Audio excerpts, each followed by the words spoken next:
Hello everyone, career classes में आपका स्वागत है। My name is Hirendra. आज की मैथ्स क्लास में हम सीखेंगे क्लास 7 चैप्टर नंबर 1 इंटीजर्स की एक्सरसाइज नंबर 1.3। एक्सरसाइज नंबर 1.2 तक हम अगले वीडियो में कंप्लीट कर ही चुके हैं। आज ये पार्ट 4 में हम देखेंगे एक्सरसाइज 1.3। सबसे पहले क्वेश्चन 1 देखते हैं। Find each of the following products. हमें क्या करना है, नंबर्स दिए हुए हैं उनका प्रोडक्ट फाइंड करना है, मीन्स मल्टीप्लिकेशन। तो मैंने कुछ क्वेश्चन एक्सप्लेन किए हुए हैं, बाकी क्वेश्चन आप खुद एनसीईआरटी में से टेक्स्ट बुक में से प्रैक्टिस कर सकते हो। तो कैसे करना है सॉल्व देखिए। सबसे पहला है ए, 3 मल्टीप्लाई बाय -1। 3 को -1 के साथ मल्टीप्लाई करना है। डैट मीन्स 3 1 ज़ा 3 और ऑल्टरनेट साइन है, 3 पॉजिटिव है 1 नेगेटिव है, इसका मतलब आंसर आएगा -3। फिर भी देखिए 225 मल्टीप्लाई बाय -1, तो 1 से कोई भी नंबर को मल्टीप्लाई करेंगे तो वही नंबर आने वाला है, तो आंसर आएगा 225। अभी 225 पॉजिटिव है और 1 नेगेटिव है, मतलब साइन कौन से आएगी, नेगेटिव की।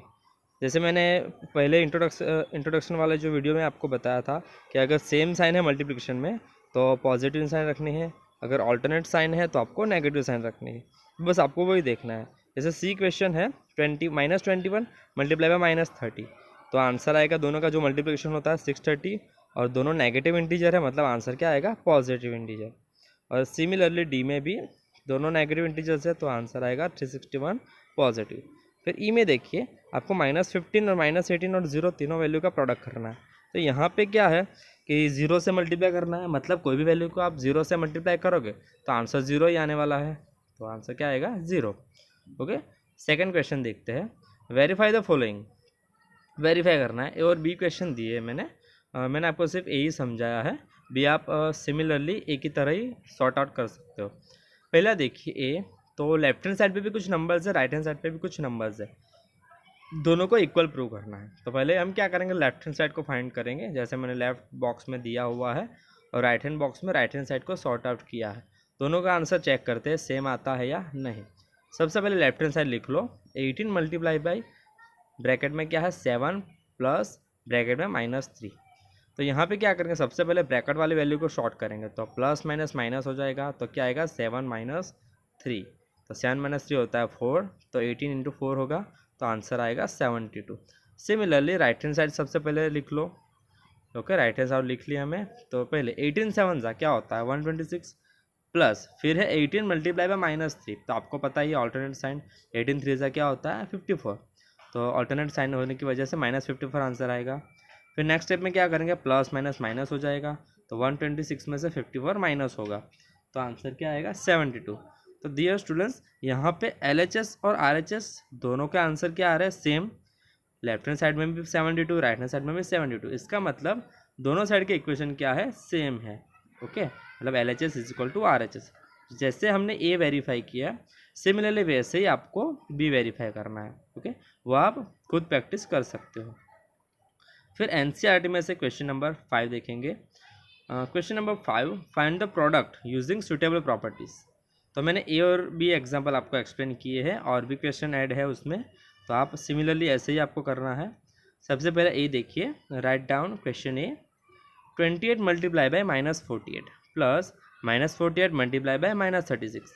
तो यहाँ पे हम क्या करेंगे, सबसे पहले हमें बोला गया है यूजिंग सुटेबल प्रॉपर्टीज़, आपको प्रॉपर्टी का यूज़ करके फाइंड करना है। अगर आप डायरेक्ट फाइंड करो तो भी आंसर आ ही जाएगा, लेकिन प्रॉपर्टी अगर यूज़ करोगे तो आपके लिए सॉल्यूशन करना ईजी रहेगा।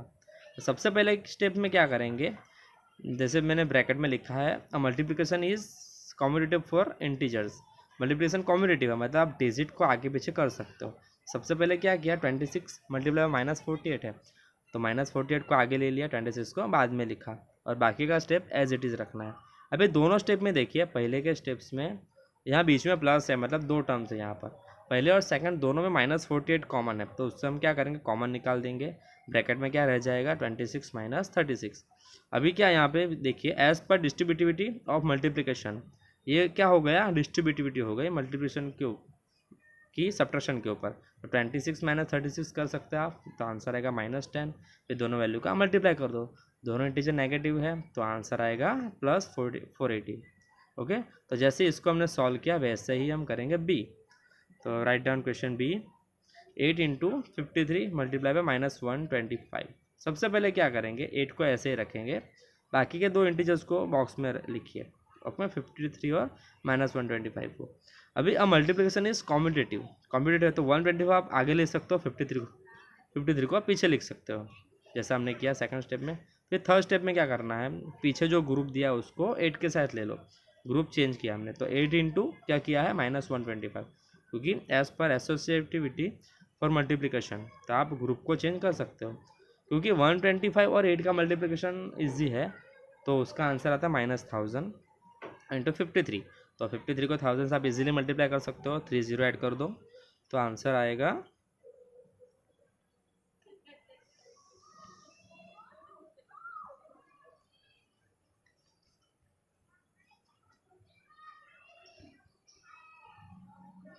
तो आंसर आएगा 53 मल्टी इंटू 3 टाइम्स 0, आंसर क्या आएगा नेगेटिव, क्योंकि प्लस है दूसरा माइनस है। सिमिलरली ओके, तो ऐसे ही आप बाकी के क्वेश्चन भी वेरीफाई कर सकते हो, सॉल्व कर सकते हो। नेक्स्ट देखते हैं word problems, question number 6। A certain freezing process requires that room temperature be lowered from 40 Celsius at the rate of 5 degrees Celsius every hour. Okay. What will be the room temperature 10 hours after the process begins? Okay. तो freezing process जो है उसका initial temperature दिया हुआ है, और every hour उसका temperature क्या हो रहा है, चेंज हो रहा है। कितना चेंज हो रहा है, 5 डिग्री सेल्सियस। आपको फाइंड क्या करना है, रूम का टेम्परेचर आफ्टर 10 हावर्स, 10 हावर्स के बाद क्या होगा। तो सबसे पहले क्या लिखेंगे, write down initial temperature, initial temperature is equal to 40 degree Celsius. तो चेंज क्या हो रहा है, चेंज लोअर हो रहा है, मतलब कम हो रहा है, कम हो रहा है, इसलिए हम क्या करेंगे, नेगेटिव साइन दे देंगे इंटीजर्स को। कितना कम हो रहा है, इंक्रीजिंग डिक्रीजिंग रेट है उसका 5 डिग्री सेल्सियस एवरी हावर, मतलब change in temperature per hour is equal to -5 degree Celsius. फिर नेक्स्ट, ये पर हावर का रेट मिला आपको -5, तो 10 आवर्स में कितना डिक्रीज होगा टेम्परेचर, कितना रिड्यूस होगा, तो change in temperature after 10 hours, तो 1 आवर्स में -5 डिग्री, तो 10 आवर्स में कितना होगा, मल्टीप्लाई बाई 10, -5 मल्टीप्लाई बाई 10, तो आंसर आएगा -50 डिग्री सेल्सियस। इसका मतलब 10 आवर्स में टेम्परेचर कितना कम हो रहा है, -50 degree Celsius. So final temperature क्या होगा, final temperature is equal to 40 degree initial था, फिर क्या ऐड करना है उसमें +-50 डिग्री सेल्सियस, तो प्लस माइनस माइनस हो जाएगा, 40 -15 50 करेंगे तो आंसर आएगा -10 डिग्री सेल्सियस। मतलब इसका मतलब आंसर क्या हुआ, 10 आवर्स के बाद टेम्परेचर हो जाएगा -10 डिग्री सेल्सियस। अगर इसी तरह 5 डिग्री कम होता रहा एवरी हावर, तो 40 का लास्ट में क्या बचेगा, after 10 hours -10 degree Celsius temperature रहेगा।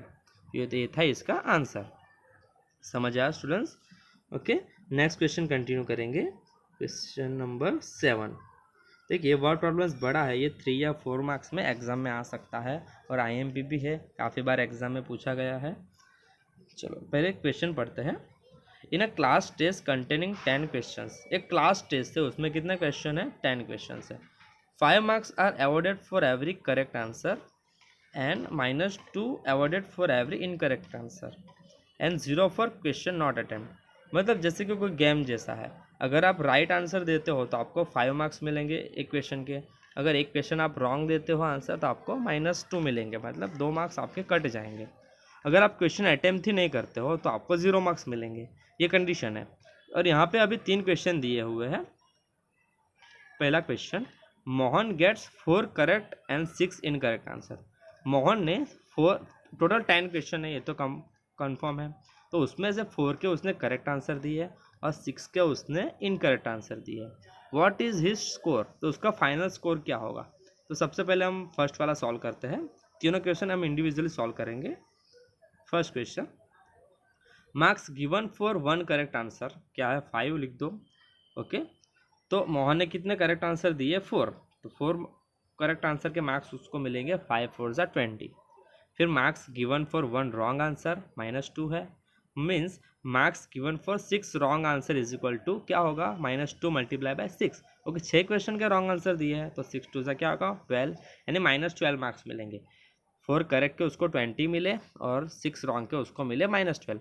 दैट मीन्स उसका फाइनल स्कोर क्या होगा, score obtained by Mohan is equal to 20 और -12 का एडिशन कर दो, मीन्स 20 -12, तो आंसर क्या आया 8। मतलब मोहन को ओवरऑल फाइनल स्कोर क्या होगा 8। उसे 20 मार्क्स तो मिले फॉर करेक्ट, लेकिन रॉन्ग के उसके माइनस हो जाएंगे उसी में से, तो उसके क्या मिलेंगे फाइनल मार्क्स उसको मिलेंगे ओनली 8। ओके, तो ये हो गया मोहन का स्कोर। सेकंड क्वेश्चन देखते हैं। Reshma gets 5 correct answer and 5 incorrect answer, what is her score. Reshma ने क्या किया है, 5 करेक्ट आंसर दिए है और 5 क्वेश्चन के रॉन्ग आंसर दिए है, तो 1 करेक्ट आंसर को उसको 5 मार्क्स मिलेंगे।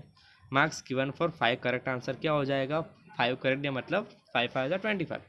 Marks given for 1 wrong answer is equal to -2, means marks given for 5 wrong answer is equal to क्या होगा, -2 मल्टीप्लाई बाय 5, तो आंसर आएगा -10। सो लास्ट में हम स्कोर फाइंड करेंगे, रेशमा का होगा तो उसको 25 मिले और कितने कट गए उसके -10, 25 - 10 आंसर आएगा 15। दैट मीन्स रेशमा का फाइनल स्कोर क्या हुआ 15 मार्क्स। ओके, लास्ट वाला क्वेश्चन देखते हैं। Hina gets 2 correct answer and 5 incorrect answer out of 7 question she attempts. तो यहाँ पे क्या है, टोटल 10 क्वेश्चन का की टेस्ट थी, ठीक है।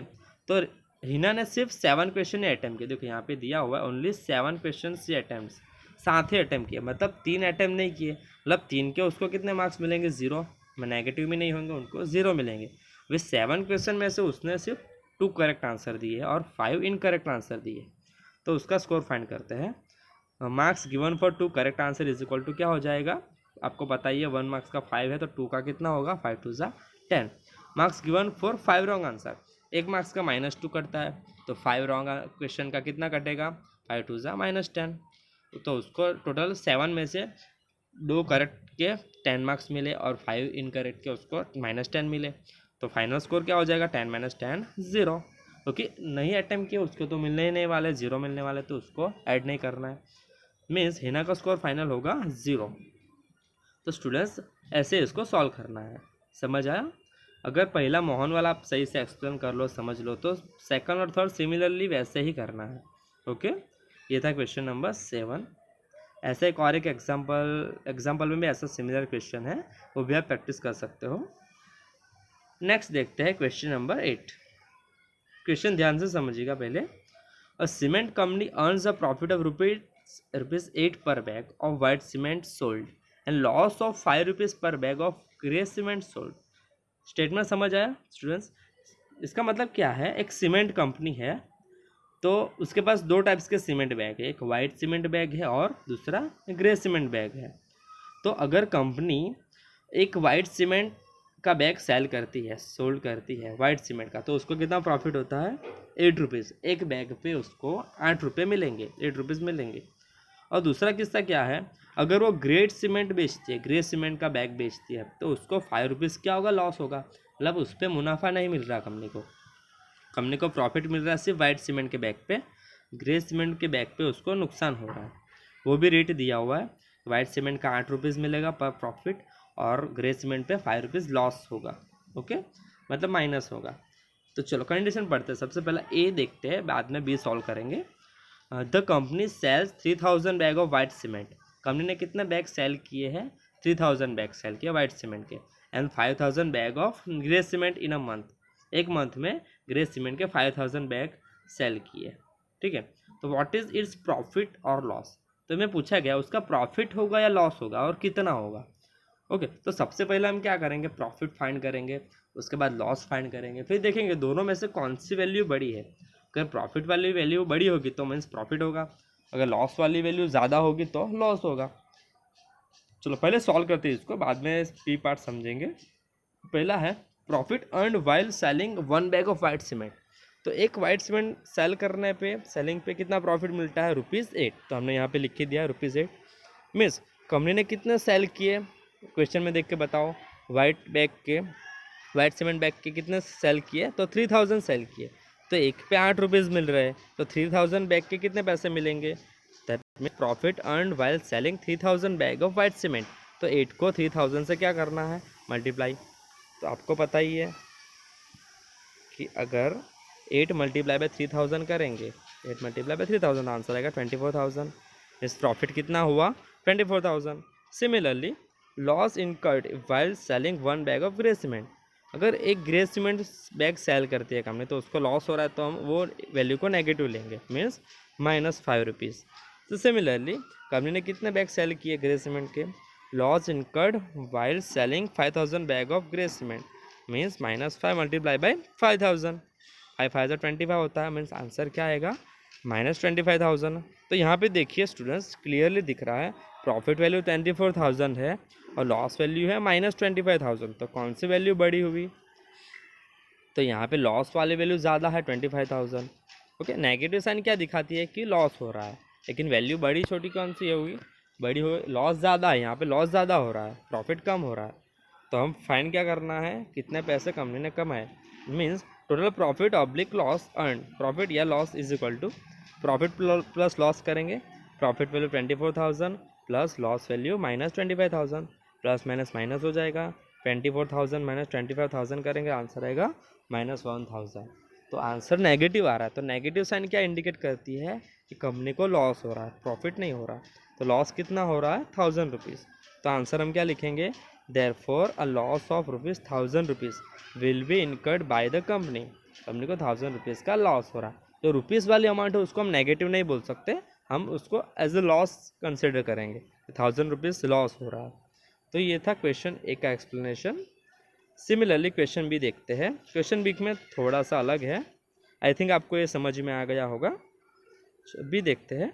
What is the number of white cement bag it must sell to have neither profit nor loss if the number of grey cement bag sold is 6400। तो यहाँ पे कुछ अलग पूछा गया है, प्रॉफिट भी नहीं लॉस भी फाइंड नहीं करना है, हमें एक्चुअल फाइंड क्या करना है? तो number of white cement bag find करना है। आप कितने वाइट सीमेंट के बैग सेल करोगे तो कंपनी को प्रॉफिट भी नहीं होगा और लॉस भी नहीं होगा। ओके, तो नंबर्स फाइंड करना है यहाँ पे। What is the number of white cement bag it must sell neither profit. देखो ये चीज़ ध्यान में रखनी है, यहाँ पे एक कंडीशन दी है उसको आपको यूज़ करना पड़ेगा। नाइदर प्रॉफिट नॉर लॉस, इसका मतलब क्या होता है कि प्रॉफिट वैल्यू और लॉस वैल्यू दोनों क्या है? इक्वल है। प्रॉफिट जो भी आता है और लॉस जो भी आता है वो दोनों वैल्यू सेम है, तभी तो कंपनी को प्रॉफिट भी नहीं होगा और लॉस भी नहीं होगा, ऐसा तभी पॉसिबल है। तो सबसे पहले सॉल्व कैसे करना है? देखिए इसका, देखिए यहाँ पे लॉस तो फिक्स ही है, स्टार्टिंग में दिया हुआ था कि 8 रुपीज़ प्रॉफिट होता है, 5 रुपीज़ लॉस होता है, तो हम उसी को यूज़ करेंगे। पहला, loss incurred while selling 1 bag of grey cement bag. तो कितना लॉस हो रहा है अगर एक सीमेंट बैग सेल करते तो -5 रुपीज़। यहाँ पे आपको दिए है कंपनी ने कितने ग्रे सीमेंट के बैग सेल किए हैं? 6400, means loss incurred while selling 6400 bag of grey cement is equal to -5 को मल्टीप्लाई करो किससे? 6400 से, तो आंसर आएगा -32,000। मीन्स कंपनी ने टोटल 6400 बैग पर कितना लॉस किया है? तो माइनस साइन इंडिकेट करते हैं लॉस, मतलब लॉस हुआ -32,000। कंपनी को इतना लॉस हुआ है। अगर कंपनी को जितना लॉस हुआ है उतना ही प्रॉफिट होना चाहिए, तभी कंपनी को प्रॉफिट भी नहीं होगा और लॉस भी नहीं होगा। तो सबसे पहले हमें number of white cement bag नहीं दिया हुआ है, तो हम क्या कर देंगे? एग्ज्यूम करेंगे कोई भी वेरिएबल। नेक्स्ट स्टेप देखिए, let the number of bag of white cement to be sold be x. मतलब मान लो कि एक्स क्या है? Number of white cement bag है, ठीक है। तो उसका प्रॉफिट क्या होगा? तो पता ही एक बैग पे 8 रुपीज़ मिलते हैं, तो एक्स बैग पे कितना मिलेगा? 8x। Means profit earned while selling x bag of white cement is equal to x multiply by 8। तो प्रॉफिट कितना हुआ? 8x। मतलब यहाँ पे कंडीशन थी हमारे पास, मैंने जैसे बोला था उसी को हमें यूज़ करना है। In condition of no profit no loss, that means profit earn is equal to loss incurred. मतलब जितना प्रॉफिट उतना लॉस, दोनों वैल्यू सेम। तो यहाँ पे प्रॉफिट वैल्यू कितनी है? 8x, और लॉस वैल्यू कितनी है? 32,000। देखिए यहाँ पे नेगेटिव इसलिए नहीं लिया हमने क्योंकि हम कंपैरिजन कर रहे हैं, प्रॉफिट और लॉस दोनों वैल्यू सेम है, उसकी कंपैरिजन कर रहे हैं, इसलिए नेगेटिव साइन नहीं लिए हमने। तो प्रॉफिट कितना 8x है, लॉस कितना 32,000 है, दोनों वैल्यू सेम। तो 8 मल्टीप्लिकेशन में है एक्स के साथ, तो क्या होगा? डिवीजन में चला जाएगा। तो 32,000 डिवाइड बाई 8, तो 8 4 ज़ा 32 होता है। तो आंसर क्या आएगा? 4000। मतलब एक्स की वैल्यू क्या है? 4000। और एक्स हमारे लिए क्या है? Number of white cement bag sell. तो वाइट सीमेंट बैग का काउंटिंग है। इसका मतलब अगर company 4000 bag of white cement bag 4000 bag white cement के सेल करेगी तो उसको प्रॉफिट भी नहीं होगा और लॉस भी नहीं होगा। इसलिए आंसर में क्या लिखेंगे हम? 4000 bag of white cement must be sold for no profit and no loss.